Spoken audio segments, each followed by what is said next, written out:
자, 여러분 안녕하세요. 네, 안녕하세요. 선생님은 오늘부터 심화국어를 가르치게 될 백혜진입니다. 우리 OT 영상에서 만났죠? 그래서 오늘은 처음으로 선생님이랑 같이 수업을 진행해 보도록 할 거예요. 선생님이랑 수업은 이렇게 지금 수능 완성, 작년 수능 완성 교재로 진행할 거고 선생님이 가르치는 과목은 화법, 작문, 그리고 문법 이렇게 세 개라고 우리 얘기를 했었어요. 자, 그래서 선생님이랑 같이 처음부터 한번 문제를 풀어보고 공부를 하는 시간을 가질 건데 먼저 선생님이 수업을 듣고 그 다음에 EBS 강의를 마저 보면서 보충하는 식으로 강의를 진행하도록 할게요. 자, 잘 됐나요? 네, 그럼 수업 진행해 보도록 할게요. 자, 진행을 할 때 선생님이 쓰는 것, 그리고 또 뭐 강의를 나중에 보충해서 듣는 것 모두 필기를 해서 우리 EBS 온라인 클래스 커뮤니티 게시판에 사진을 찍어서 올려야 되는 건 다들 알고 있죠? 그걸로 출석 체크를 하기 때문에 까먹으면 안 되고 분명히 그것을 찍어서 올려야 됩니다. 네, 그러면은 선생님이랑 같이 수업을 진행해 보도록 합시다. 일단은 얘들아, 화법을 지금부터 공부할 건데 화법 문제를 풀 때 여러분들이 지문과 문제가 있을 거예요. 자, 무엇을 먼저 읽어야 되느냐 하면은 이제 그것은 사람마다 다르기는 한데 만약에 독해력이 빠른 학생들 같은 경우는 지문을 읽고 문제를 읽고 다시 또 지문을 보는 이렇게 두 번을 읽는 방식을 채택하면 좋고요. 나는 지금 독해 능력이 굉장히 조금 부족한 편이다. 읽는 속도가 굉장히 느리다라고 하는 친구들 같은 경우는 지문을 그냥 간단하게 무엇을 묻는지 문제만 읽은 다음에 바로 문제에 들어가서 얘가 무엇을 물을까? 를 먼저 파악한 다음에 지문을 읽으면서 문제를 푸는 방식으로 진행하면 좋아요. 그게 조금 더 시간을 단축할 수 있는 효과가 있기 때문에. 하지만 독해력이 높은 학생들 같은 경우는 지문을 반드시 두 번 읽는 게 실수도 하지 않는 좋은 방법이라고 할 수 있습니다. 그래서 선생님이랑 같이 문제를 풀어볼 건데 일단은 선생님은 문제를 보고 지문을 푸는 방식으로 접근을 해보도록 할게요. 자, 근데 뭐든지 이렇게 지문의 가장 첫 부분을 읽기는 해야 돼요. 다음은 강연의 일부이다. 물음에 답하시오 라고 되어 있네. 얘들아, 강연에 대해서 얘기를 하는데 지금 누군가가 강연을 하고 있다는데 강연이 뭘까요? 누군가가 나와서 한 사람이 나와서 어떤 것에 대해서 강의하는 형식이야. 그러면은 한 사람이 계속 말하겠지. 말하기에 대해서 얘기를 하는 거야. 연설의 일부라고 생각하면 돼. 근데 무언가를 가르쳐 주기 위해서 강의를 한다는 것에 대해서 지금 쭉 나와 있네. 그러면은 문제를 한번 봅시다. 문제를. 자, 여기에서 문제가 위 강연자가 말하기 방식으로 적절하지 않은 것은 위 강연자의 말하기 방식으로 적절하지 않은 것은에 대해서 묻고 있네. 얘들아, 말하기 방식. 지금 선생님 옆에 별표 쳐가지고 자주 등장이라고 써놨지. 얘들아, 이 말하기 방식을 묻는 문제는 굉장히 많아요. 그래서 여러분들이 잘 학습을 해야 되는데 먼저 유형이 말하기 방식 이 무엇인지 나오고 그 다음에 그 효과에 대해서 나올 거야. 이 문항에서 다음 강연자는 이러이러한 말하기 방식을 사용해서 이러이러한 효과를 얻고 있다. 내지는 이러이러한 말하기 방식을 사용한다. 왜냐하면 이러이러한 이유 때문이다. 라는 방식으로 문항이 진행될 거예요. 그것에 유의하면서 선생님이랑 같이 문제를 읽어보도록 할게요. 자, 그러면 선생님이랑 같이 문항을 살펴볼 건데 한번 읽어봅시다. 먼저 비유적 표현을 활용하여 말하기 방식, 청중의 이해를 돕고 있다. 그 효과에 대해서 얘기를 하고 있네. 또 2번 정보의 출처를 언급하여 강연 내용의 신뢰성을 높이고 있다. 얘들아, 출처가 뭐야, 출처? 자, 출처는 어디 어디에 따르면 누구누구가 말한 것에 따르면 이런 식으로 이 정보가 어디에서 나타났는지 근원을 밝혀주는 것을 얘기해. 아니면은 그래서 어떤 사람, 유명한 사람의 말을 인용을 하거나 아니면 어떤 정보기관의 공신력 있는 조사 자료 또는 사진이 쓰였으면 그 사진이 어디의 사진인지를 밝혀주는 것을 바로 정보의 출처를 언급하는 것이라고 생각을 하면 돼. 그래서 즉 이렇게 뭐뭇에 따르면 무엇이 말한 것에 이런 식의 말이 나온다면 정보의 출처를 언급한 것이라고 알 수 있어. 이것은 지문에 등장하는 것입니다. 그리고 한번 볼까요? 강연 중 설명한 내용에 대해 질문하여서 청중의 반응을 이끌고 있다. 마찬가지로 말하기 방식 그리고 그 효과, 질문한다는 효과, 청중의 반응을 이끌고 있다는 것이지. 4번, 청중이 배경 지식을 떠올려 강연 내용을 파악할 수 있도록 돕고 있다라고 했네. 배경 지식을 떠올리게 한다는 거야. 얘들아, 배경 지식이 뭐야? 우리가 일반적으로 갖고 있는 그런 이제 일반적으로 갖고 있는 지식을 얘기하는데 너네의 뭐 경험이 될 수도 있고 지금까지의 경험으로 인해서 갖고 있는 기본 지식이라고 생각을 하면 돼. 예를 들어서 너네 사과를 한번 떠올려 볼래? 라고 얘기를 했어. 그러면은 일반적인 친구들은 사과 했을 때 그냥 빨간색, 뭐 백설공주, 독사과 이런 거 생각할 수 있겠지. 근데 만약에 우리 집이 과수원을 해. 그러면은 사과했을 때 그 사과의 종류가 되게 다양하게 홍옥이라던가 아우리라던가 사과의 종류가 굉장히 많이 떠올려지겠지. 그리고 나는 사과 알러지가 있는 사람이야. 그러면 사과를 떠올렸을 때 사과는 나에게 알레르기 반응을 일으키는 식품이라고 생각을 할 수 있을 거야. 즉 개인마다 내가 어떤 사람이냐에 따라서 이러한 배경 지식을 또는 이러한 배경 지식을 이러한 배경 지식을 가질 수도 있다는 거야. 그래서 사람마다 배경 지식을 갖고 있는 것은 다 달라. 그렇지만 이 배경 지식을 떠올렸을 때의 효과가 뭘까? 너네 이런 거 한번 떠올려봐. 너네 예전에 이런 거 배웠지? 라고 얘기를 했을 때 미리 예측을 하고 그것에 대해서 생각을 해보면서 앞으로 말할 내용에 대해서 더더더 이해를 할 수 있다는 효과를 얻을 수 있어. 그래서 이 배경 지식 잘 기억해놓고 개념. 5번 한번 보자. 말할 내용을 안내해서 미리 안내를 하는 거야. 청중이 강연 내용을 예측하며 들을 수 있도록 돕고 있다고 하네. 예측하면 도울 수 있대. 말할 내용을 미리 안내하면서 나 앞으로 이러이러한 내용에 대해서 말하겠습니다. 이런 내용이 지문에 나타날 거야. 그러면은 앞으로 이런 내용을 말하는구나. 그러면은 이렇게 진행되겠네? 하고 예측을 할 수 있다는 거지. 그래서 이렇게 우리가 지금 미리 문제를 읽어봤어. 자, 1번 문제를 풀려면 어떻게 해야 될까? 봤으니까 이렇게 쭉 읽어보면 되겠지. 독해력이 빠른 친구들은 그냥 이렇게 읽다 보면 눈에 확 들어올 거야. 그렇지만 독해력이 느린 친구들 같은 경우는 처음부터 끝까지 천천히 읽어야 될 거야. 그러면 한번 문제에 집중해서 얘들아 한번 읽어보자. 쌤이랑은 이 내용을 파악하는 데 집중하는 게 아니라 문제를 어떤 식으로 풀지에 대해서 집중하면서 풀 거야. 그리고 2번 한번 볼게. 2번은 지금 기억, 미음에 대해서 분석한 내용으로 적절하지 않은 것을 얘기하고 있네. 얘들아, 기호가 나왔지. 그러면 기호가 나온 문제들 같은 경우는 기호가 있는 부분을 중심으로 읽으면 되는 거야. 자, 기호가 어디 있는지 한번 보자. 지금 기호가 있는 부분을 쌤이 체크를 해볼게. 여기 기억, 니은, 디귿, 리을, 미음 이렇게 있네. 그리고 단락을 한번 매겨보자. 여러분들도 이 단락 매기는 활동은 해야 돼. 그래야지 나중에 안 헷갈려.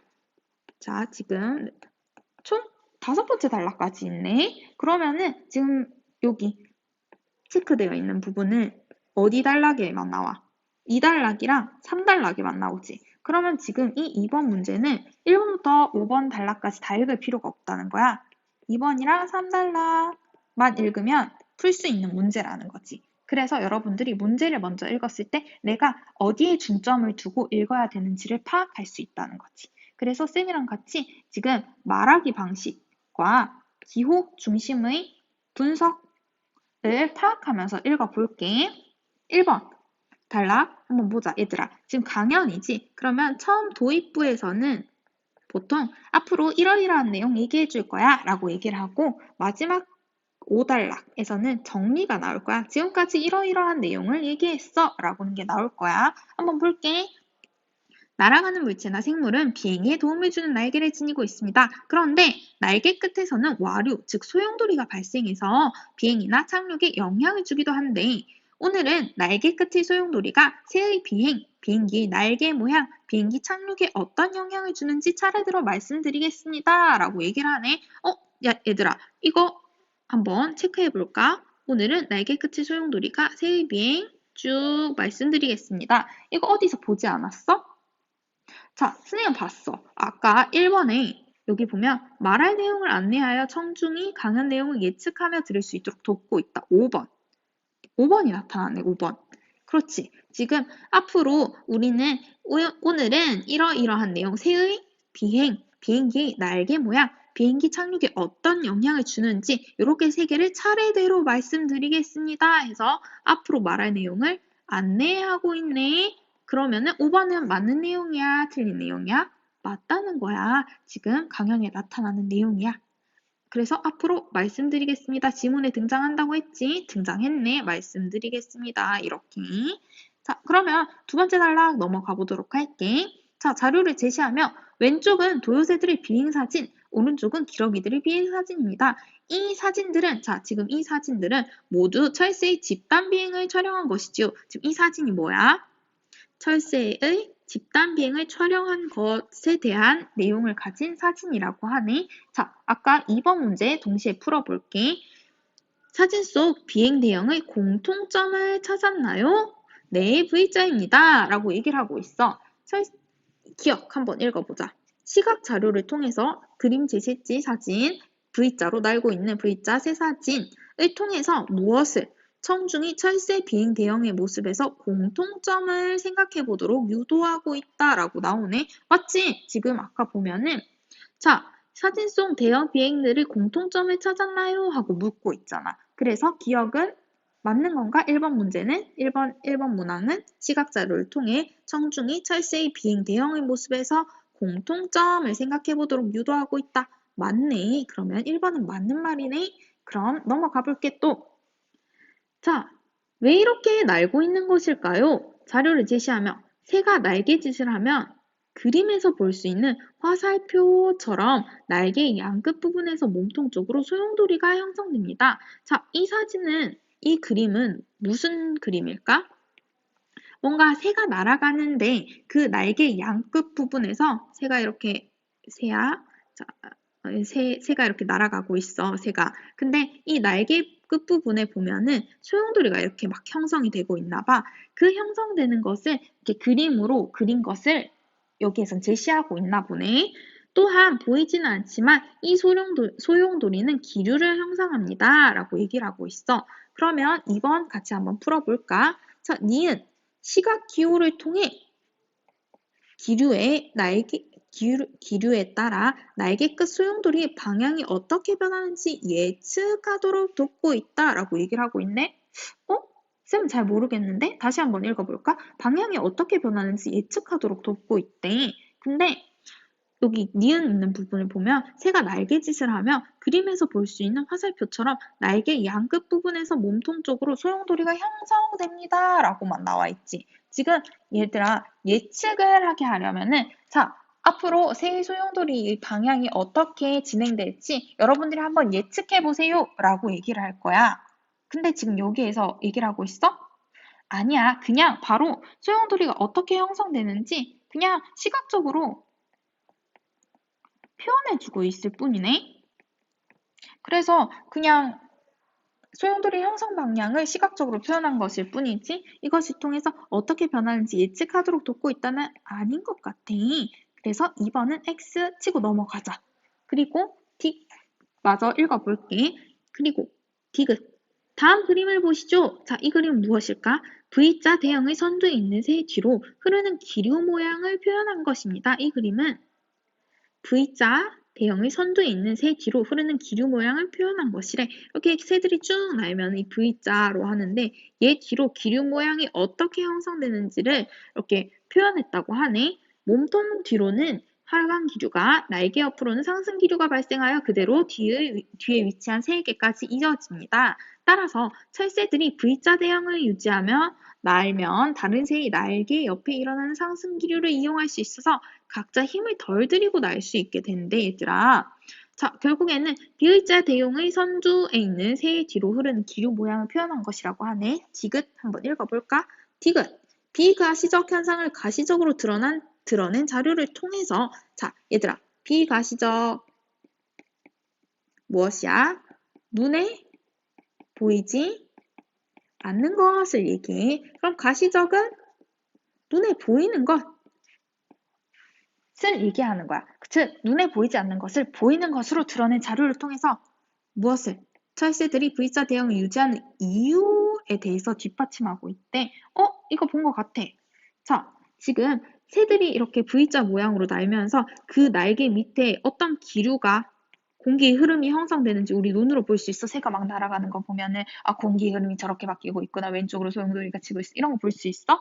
못 보잖아. 공기의 흐름은 우리가 눈으로 볼 수 없어. 그런데 지금 이 그림에서는 어떻게 상승 기류, 하강 기류가 나타나는지를 그림으로 표현을 했다는 거야. 즉, 비가시적인 것을 가시적인 것으로 표현을 했네. 그래서 그것을 통해서 우리는 왜 새들이 이렇게 나는지를 알 수 있는 거야. 여기 보면은 각자 힘을 덜 들이고 날 수 있게 되기 때문에 지금 V자 대형으로 난다고 이유가 나와 있네.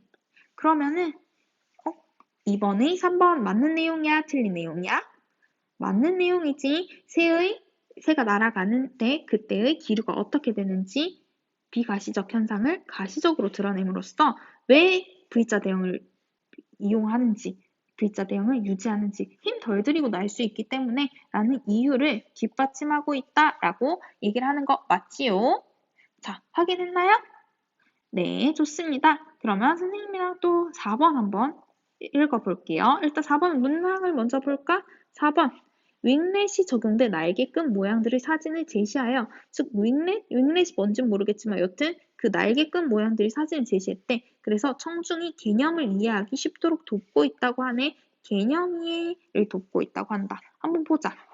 자, 한편 날개 끝의 소용돌이 현상은 저항을 일으켜 비행에 방해가 되기도 한데 그래서 일부 비행기들은 날개 끝에 작은 날개를 하나 더 달거나 날개 끝을 위쪽으로 휘게 만들기도 했대. 이를 윙렛이라고 한대. 윙렛이 뭐야? 그냥 비행기 끝에다가 작은 날개를 하나 더 달거나 날개 끝을 위쪽으로 휘게 만드는 것을 윙렛이라고 한다네. 윙렛의 개념이 나오고 있어. 자, 근데 얘들아 이거 딱 생각했을 때 이게 뭐야? 라는 생각이 들지. 우린 잘 모르겠잖아. 본 적이 없으니까. 그래서 그래서 여러분들처럼 청중의 반응도 지금 멀뚱히 쳐다보고 있는 거야. 잘 이해가 안 된다는 식으로. 그래서 이 사람이 잘 이해가 되지 않으시는군요 하면서 잠시만요 하고 미리 준비했던 시각자를 딱 보여주면서 이 윙렛은 사진들과 같은 모습입니다. 윙렛을 지금 이 사진에서는 윙렛을 보여주고 있네. 자, 왜 이 윙렛 사진을 보여줬어? 사람들이 이해가 안 되니까 이 개념을 이해시키기 위해서 지금 강연자가 제시를 한 거야. 우리 아까 4번에서 봤지? 윙렛이 적용된 날개끝 모양의 사진들을 제시해서 오케이, 맞아. 청중이 개념을 이해하기 쉽도록 돕고 있다. 맞네? 이걸 이해 못하니까 자, 그래, 그럴 줄 알았어. 내가 사진을 준비했어 하고 딱 보여주면서 자, 이제 이해되지? 라고 얘기를 하고 있잖아. 그래서 개념을 이해하기 쉽도록 돕고 있다. 맞는 내용이네. 그럼 5번도 한번 볼까? 미음. 소리의 크기의 차이를 보이는 서로 다른 청각 자료를 통해서 윙렛을 적용했을 때 그 효과를 드러내고 있다고 하네. 뭔가 청각 자료가 나올 건가 봐. 소리의 크기가 뭔가 두 개가 차이가 있는. 한번 읽어볼까? 지금부터 같은 비행기에 윙렛을 적용했을 때와 적용하지 않았을 때, 적용했을 때와 적용하지 않았을 때 두 개의 각각의 경우 날개 끝에서 발생한 소음을 측정할 청각 자료를 들려드리도록 하겠습니다. 맞네. 지금 두 개의 차이가 드러난 청각 자료를 들려드리겠대. 들려준 뒤에 소리의 크기가 차이가 있었죠 하고 이 중 소리가 작게 들린 것이 윙렛이 적용된 날개에서 들린 소음입니다. 즉 윙렛을 달면 소리가 작게 들리나 봐. 그래서 지금 왜 청각자료를 제시했어? 지금 적용했을 때와 적용하지 않았을 때를 제시하면서 소리의 크기가 차이가 있다라는 것을 알려주기 위해서 청각자료를 제시했네? 그럼 5번. 소리의 크기에 차이를 보이는 서로 다른 청각자료, 윙렛 적용했을 때, 적용하지 않았을 때, 그래서 적용했을 때 그 효과에 대해서 드러내고 있다는 거 맞아? 맞지? 자, 얘들아, 그러면 지금 1, 2, 3, 4, 5 중에서 틀린 거 뭐야? 2번이지. 그럼 답은 2번이 되겠네. 근데 얘들아, 지금 여기에서 중요한 게 우리 이 문단, 3문단밖에 안 읽었는데 문제를 풀었다는 거야. 그러니까 즉 여러분들이 이런 기호 문제가 나오면 해당 기호에 대한 단락을 읽으면서 문제를 빠르게 푸는 연습을 해야 된다는 거지. 그래서 1번으로 다시 넘어가 보자. 2번은 일단 풀었으니까 1번 말하기 방식에 집중하면서 풀어봐야겠네. 자, 그러면은 쭉 읽어봅시다. 빨간색 말고 무슨 색 사용해볼까? 노란색 한번 사용해볼까? 자, 선생님이랑 한번 살펴볼게. 말하기 방식으로 적절하지 않은 것은에 대해서 물을 건데 지금 우리 한번 아까 읽었잖아. 한 번 더 읽어볼까? 비유적 표현. 정보의 출처. 무엇에 따르면 무엇에 말한 것. 자, 강현준 설명한 내용에 대해서 질문, 배경 지식, 그리고 말할 내용을 안내한다는 거. 안내한다는 거 아까 봤잖아. 차례대로 말씀드리겠습니다 하고 아까 봤지 우리 지금. 그리고 나서는 아직 못 봤네. 그러면 얘들아 가장 쉬운 거 질문 한번 보자. 질문하면 얘들아 질문은 물음표로 끝날 거 아니야. 그럼 눈으로 이렇게 싹 훑었을 때 물음표로 끝나는 것만 보면 되는 거야. 일단은 지금 너무 더러우니까 지워줄게. 물음표로 끝나는 걸 한번 살펴봐. 물음표 어딨어? 자, 찾았나요? 찾았나요? 그리고 쭉 있으면서 차이가 있었죠? 설명했지요?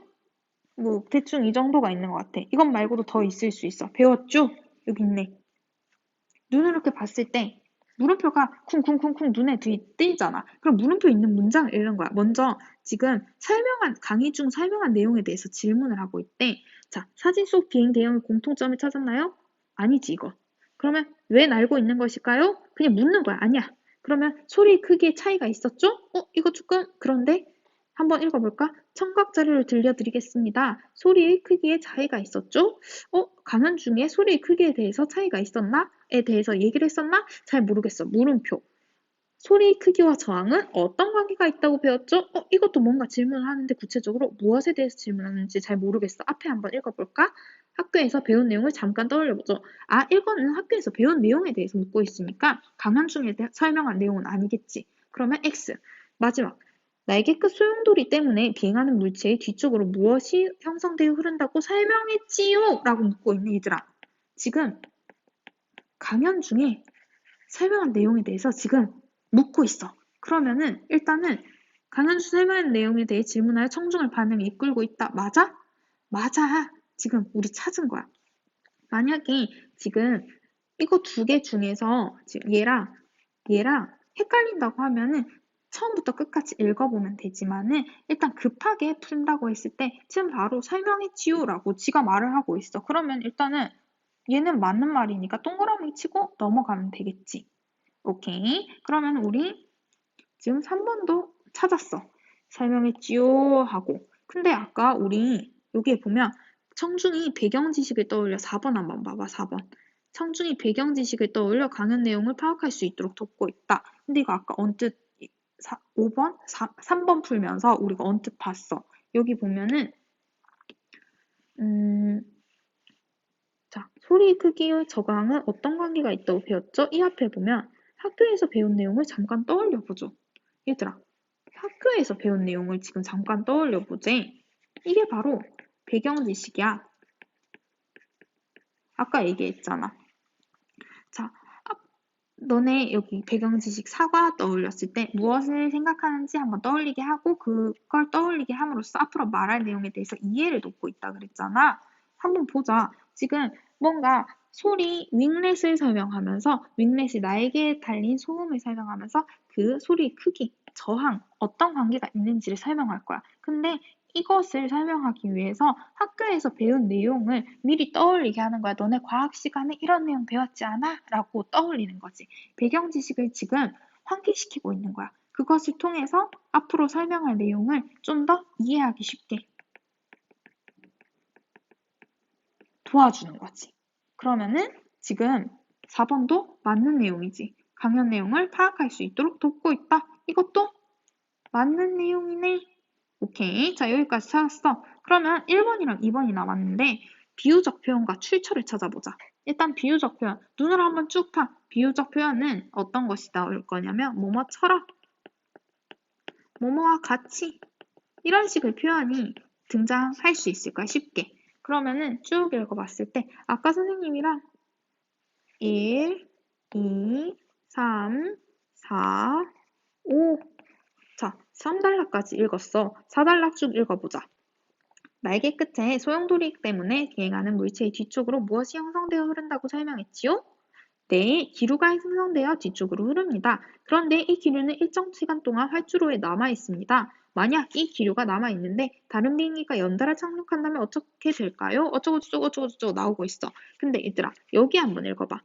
따라서 아이들이 미끄럼틀을 이용할 때 안전이 확보될 때까지 기다렸다가 미끄럼틀을 타고 내려오는 것처럼 지금 처럼이 나오지. 모든 비행장에서는 적절한 시간 차이를 두고 비행기를 착륙시킵니다. 지금 미끄럼틀과 비행기 착륙을 비유해놨어. 자, 비유적 표현 찾았지? 이것을 통해서 청중은 이해를 돕고 있다. 그냥 비행기 착륙에 대해서 설명을 하면은 우리가 비행기를 운전하는 사람도 아닌데 비행기 착륙이 어떻게 이루어지는지 모르잖아. 근데 미끄럼틀은 우리 어렸을 때 한 번씩은 다 타봤을 거 아니야. 그러니까 미끄럼틀을 딱 떠올렸을 때 오, 그럴듯해. 이해가 되는 거지. 그래서 비유적 표현을 활용해서 청중을 이해를 돕고 있다. 맞는 말이야? 그렇지. 맞는 말이야. 자, 그럼 얘들아 지금 없는 게 2번인데 2번 한번 읽어봐 쭉. 쌤이 시간을 지금 잠깐 줄게. 읽어봐봐. 뭐뭇에 따르면 어떠한 정보기관이 제시된다던가 아니면 어떠한 조사자료 예를 들어서 이런 출처 같은 경우는 누구의 말을 인용했거나 인용할 때 큰 따옴표 쓰면서 누구의 말에 따르면 이렇게 말했습니다. 이런 식으로 등장을 하거나 또는 아까 기호에서 나타난 것처럼 사진 아니면 그림, 청각자료 이런 거 자료를 제시했을 때 출처, 정보기관, 어떠한 정보기관에서 조사한 자료입니다. 날짜도 나올 거야. 뭐 2020년 3월 조사 자료에 따르면 이런 식으로 나올 거야. 근데 전체적으로 읽어봤을 때 그런 게 있어? 없지. 그럼 2번은 땡이라는 거야. 땡. 자, 그래서 위 강연자의 말하기 방식으로 적절하지 않은 것은 했을 때 답은 뭐야? 2번이라는 거네.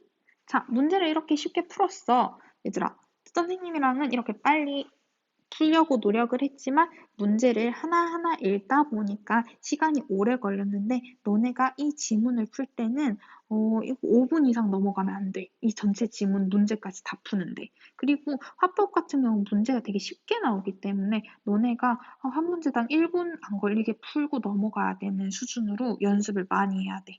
그래서 선생님이랑 같이 이 문제에 대해 살펴봤는데 여러분들은 이런 것도 다 봐야 되지. 지금 중인 이런 거 유형 연습 여기서 어떻게 공부를 하냐면 선생님이 첫 시간이니까 설명을 해줄게. 일단은 유형 이해는 지금 이 문제가 어떤 문제인지에 대해서 문제 설명을 해주고 있어. 유형 공략은 어떻게 풀어야 할지 에 대해서 설명을 해주는 거야. 즉 요거는 여러분들이 공부를 해야 되겠지. 어떻게 푸는지 스킬에 대해서 설명을 해주니까 물론 문제 설명도 공부를 해야 돼. 강연 주제, 목적, 청중 등 담화 상황에 따라서 강연 내용이 무엇인지 말하기 방식이 무엇인지 달라질 수 있다는 거 여러분들이 공부를 해야 되고 여기에 보면 얘들아 닮은 꼴 발문 이렇게 나와 있지. 닮은 꼴 발문 그냥 비슷한 유형을 쭉 얘기를 해놓은 거야. 위 강연자의 말하기 방식으로 적절하지 않은 것은 위 진행자의 말하기 방식, 위 강연자에 대한 설명, 위 강연자의 말하기 방식 이런 식으로 비슷한 유형이 나오면은 우리가 공부를 해야 된다는 것을 얘기를 했던 거고 그다음 마찬가지로 2번도 유형이 유형 공략 그리고 닮은 닮은 이 부분을 여러분들이 직접 공부를 셀프로 해야 됩니다. 자, 그러면은 오늘 수업은 여기까지인데 여러분 오늘 수업 들은 내용 필기하고 필기한 내용 온라인 클래스 커뮤니티 게시판에 날짜, 학번, 이름 순으로 제목해서 탑재해 주세요. 웬만하면은 그 이미지 전체가 보일 수 있도록 탑재를 해주면은 선생님이 확인하기에 좀 더 편하니까 그렇게 해줬으면 좋겠습니다. 그걸로 출결 처리하니까 늦지 않게 올려주시길 바랄게요. 자, 여러분 오늘도 고생 많았고 다음 시간에 선생님이랑 또 봅시다.